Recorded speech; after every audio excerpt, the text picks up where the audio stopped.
মালিক বলছে বিপদ আসার আগে তুমি 10টা কাজ করলে আমি মালিক যদিও সিদ্ধান্ত নিয়েছিলাম বিপদ দিব, কিন্তু তোমার 10টা কন্টিনিউ কাজ আমার সিদ্ধান্ত পরিবর্তন করে দিবে, আমি বিপদটা বন্ধ করে দিব। 1 নাম্বার আল্লাহ বলছেন শুকর, তুমি কৃতজ্ঞতা জ্ঞাপন করো, শুকরিয়া আদায় করো। তা আল্লাহ কোরআনে কি বলছেন, যে মা ইয়াফআলুল্লাহ বিআযাবিকুম ইন শাকারতুম ওয়া আমানতুম। আল্লাহ বলছেন আমি আল্লাহ তোমাদেরকে আযাব দিয়ে কি করব, ঘোষণাকার আল্লাহ। তাহলে আমি আযাব দিবই কেন তোমাদেরকে? কখনো গরম দিয়ে তোমাদেরকে কষ্ট দেব, কখনো বৃষ্টি দিয়ে তোমাদেরকে আমি কষ্ট দেব, কখনো তুফান সাইক্লোন ভূমিকম্প দিয়ে তোমাদেরকে আতঙ্কিত করব কেন? আল্লাহ আমার তো কোনো এটা ইচ্ছাই নাই। আল্লাহ মা ইয়াফআলুল্লাহ বিআযাবিকুম, আমি কেন তোমাদেরকে আযাব দিব? ইন শাকারতুম ওয়া আমানতুম, তোমরা যদি শুকরিয়া আদায় করো, আমি আল্লাহর কৃতজ্ঞতা প্রকাশ করো, আর যদি ঈমান আনো, আমি আল্লাহর ওয়াদা আমি জীবনে তোমাদেরকে আযাব দিব না। ওয়া কানাল্লাহু শাকিরান আলিমা, নিশ্চয়ই আল্লাহ যারা সৎ কাজ করে তাদেরকে পুরস্কৃত করেন এবং আল্লাহ সর্ব বিষয়ে জ্ঞাত আছেন। এটা 1 নাম্বার ঘোষণা। আল্লাহ বলে কৃতজ্ঞ হলে আমি কখনো আযাব দিব না। 2 নাম্বার আল্লাহ বলছেন ওয়া ইস্তাআযানা রাব্বুকুম লা ইন শাকারতুম লা আযীদান্নাকুম। হাবিব স্মরণ করেন সেই সময়ের কথা যখন আপনাদের প্রতিপালক রাব্বুকুম তোমাদের প্রতিপালক তাআযানা ঘোষণা করেছে লা ইন শাকারতুম, যদি তোমরা শুকরিয়া আদায় করো, লা আযীদান্নাকুম, আমি আল্লাহ আমার নিয়ামত শুধু বাড়াতেই থাকবো, যেটা তুমি ক্যালকুলেট দিয়ে হিসাব করতে পারবে না। ঘোষণাটা আল্লাহ নিয়ামত শুধু কি করতে থাকবে, বাড়তে থাকবে। লা আযীদান্নাকুম, সো লা ইন কাফারতুম, যদি অকৃতজ্ঞ হও, যদি শুকরিয়া থেকে পিছপা হও, ইন্না আযাবি লাশাদীদ, আমার আযাব বড় কঠিন। তাহলে আল্লাহ সর্বপ্রথম ডিউটি দিয়েছেন, বান্দা তুমি কৃতজ্ঞ হও, তুমি শুকরিয়া আদায় করো, আদায় করলে আমি আযাব দিব না। আরো আদা করছি, আযাব তো দিব না। লা ইন শাকারতুম, যদি শুকরিয়া আদায় করো, যেই অবস্থা আছো শুধু নিয়ামত বাড়বে, কোত্থেকে আসছে তুমি হিসাবও খুঁজে পাবে না। কিন্তু যদি অকৃতজ্ঞ হও তাহলে অবশ্যই আযাব আসবে। তো আল্লাহ একটা উপমা আপনাকে দেখাচ্ছে। রব্বুল আলামিন বলছেন, হাবিব আমি একটা ঘটনা আপনাকে বলছি, যাতে করে উম্মত এটা থেকে শিক্ষা গ্রহণ করতে পারে।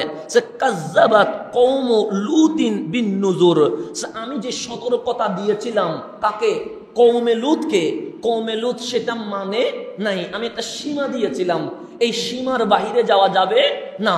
আমি একটা হুকুম করেছিলাম, এই নিয়মের বাইরে যাওয়া যাবে না। আমি একটা আদেশ করেছিলাম, এই কাজ করা যাবে না। তো কি হয়েছে? সে কাজ্জাবাত কওম লুতিন বিন নুজুর, আমার সতর্কতা কওমে লুত মিথ্যা প্রতিপন্ন করেছে, আমার সতর্কতার প্রতি তাদের কোনো ভ্রুক্ষেপ ছিল না। তো আল্লাহ কি করছে? ইন্না আরসালনা আলাইহিম হাসিবা, আমি আল্লাহ তুফান পাঠিয়ে দিয়েছি, এমন প্রচন্ড বাতাস তাদেরকে বর্ষণ করেছি, এক তুফানের কারণে কওমে লুত জেজ্জবর হয়ে গেছে। কেন? কার হুকুম মানে নাই। তবে এই কওমে লুতকে যে আল্লাহ আযাব দিচ্ছে, ওই অবস্থায় আল্লাহ একটা পরিবারকে সেভ করে ফেলেছে। হাজারো মানুষের তুফান হচ্ছে, বাতাস হচ্ছে, এমন তুফান যে তুফানে কওমে লুত জাতি বলা হয় তারা ধ্বংস হয়ে গেছে। কিন্তু আল্লাহ ইল্লা আলা লুতিন, কিন্তু লুত আলাইহিস সালামের বংশধর এই প্রচন্ড তুফানের ভেতরেও আমি আল্লাহ নিরাপদ রেখে দিয়েছে। যেমন বন্দরে তুফান হচ্ছে, এখানে সব বাড়ির উপর এফেক্ট হবে না। এখানে যদি 1000 গড় থাকে, 1000 গড়ের উপর কি হবে? এফেক্ট হবে। তো আল্লাহ বলছে কওমে জাতি সতর্কবাণীকে মিথ্যা প্রতিপন্ন করেছে, করতে দেরি আমি এমন প্রচন্ড বাতাস তুফান জারি করেছি, যেই বাতাসের কারণে কওমে লুত ধ্বংস হয়ে গেছে। ইল্লা, তবে আলা লুত, কিন্তু লুত আলাইহিস সালামের পরিবারের কিছুই হয় নাই। দেখেন তুফানের ভিতরে ওনারাও ছিলেন, কিন্তু আল্লাহ বলছে ওনাদের কিছুই হয় নাই। মালিক হয় নাই কেন? নাজ্জাইনাহুম বিসাহারিন, রাতের শেষ ভাগে আমি আল্লাহ ওই তুফান থেকে ওনাদেরকে উদ্ধার করে ফেলেছি। মানে হাজারো গোষ্ঠীর মাঝে লূত আলাইহিস সালামের পরিবারকে আমি সেফ জোনে নিয়ে আসছি। মাওলা কেন নিয়ে আসছো? যে নি'মাতাম মিন ইনদিনা, তা আমি আল্লাহর পক্ষ থেকে উপহার গিফট করেছি। কাযালিকা নাজজি মান শাকারা, যারা শুকরিয়া আদায় করে কৃতজ্ঞতা জ্ঞাপন করে আমি আল্লাহ তাদেরকে এইভাবে কঠিন বিপদের মাঝখান থেকে উদ্ধার করে নিরাপদ স্থানে নিয়ে যেতে পারি।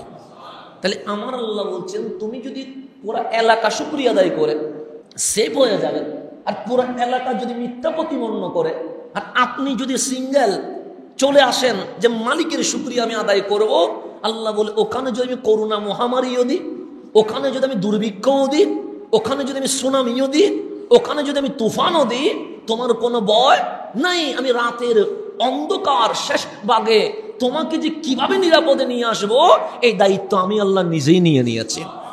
তাহলে দেখেন আল্লাহ শুকরিয়ার কতটুকু মহান মর্যাদা ঘোষণা করেছেন। এক শুকরিয়া মালিক বলে সমস্ত বিপদ থেকে উদ্ধার করে ফেলবো।